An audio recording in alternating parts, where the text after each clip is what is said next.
Good morning, students. How are you today? Oh, I see a lot of smiley faces. That's good to know that you are all fine. Before we start our new lesson, let's have a short recap first about our topic last week. So class, what was our lesson yesterday? Okay, very good. Yesterday, we learned about identifying the different types of transporting and carrying an injured person. Today, we will be demonstrating them one by one. So, are you ready? Before we start our lesson proper, I want you to find your partners in 5, 4, 3, 2, 1. All of you have your partners now. Everybody stand up. Please observe and follow my instructions after I demonstrate the proper techniques. So let's begin to the first type, the fireman's carry. First step, with victim laying down, hook your elbows under their armpits. Step 2, raise them to a standing.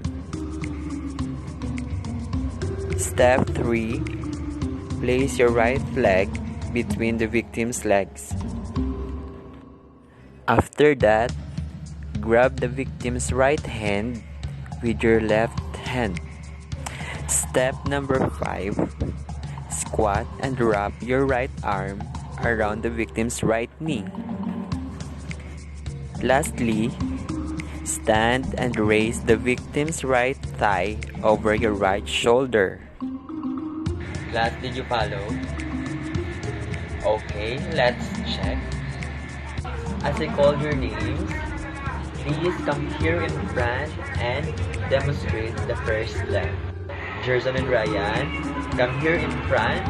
Let's see how you are going to execute the first step. Job well done, boys. Class, I have a question. What fitness components are needed by a first aider or a rescuer in transporting a victim using the fireman's carry method? Okay, very good. Muscular strength and muscular endurance. Let's proceed to the next, the piggyback. Step 1.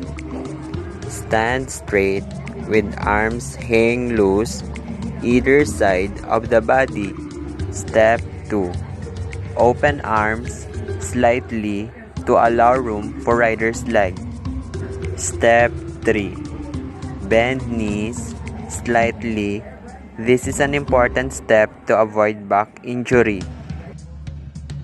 Step number 4.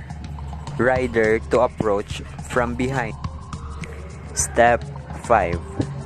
Drop knees to allow rider to place strongest arm around your neck. Step 6. Rider should place strongest arm around shoulder bone using your shoulder to support weight. Step number 7.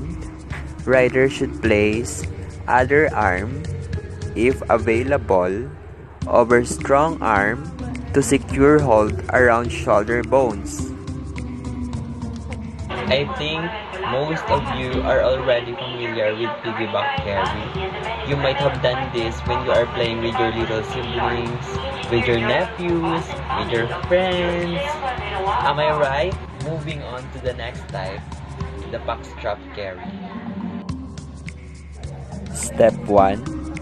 Facing away from the victim, place their arms over your shoulder.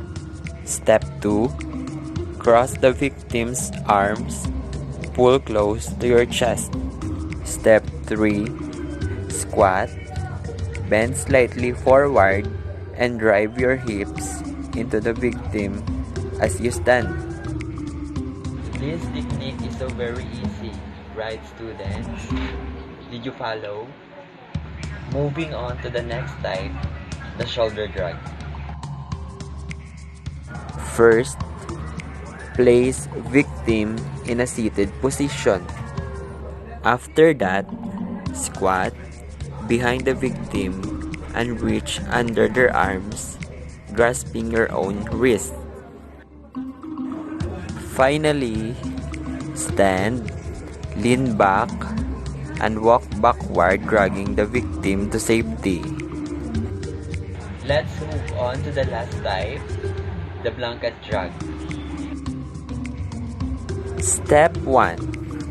Tuck the blanket underside of the victim. Step 2. Roll the victim onto the blanket. Step 3. Adjust the blanket so the victim is centered. Step number 4. Grab the blanket by the end near the victim's head and drag to safety. Along the same line of thought as the chair carry, utilize what you have available to you when performing a victim drag.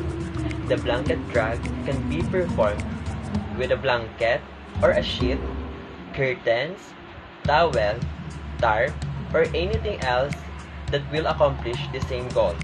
Did you understand our topic for today, class?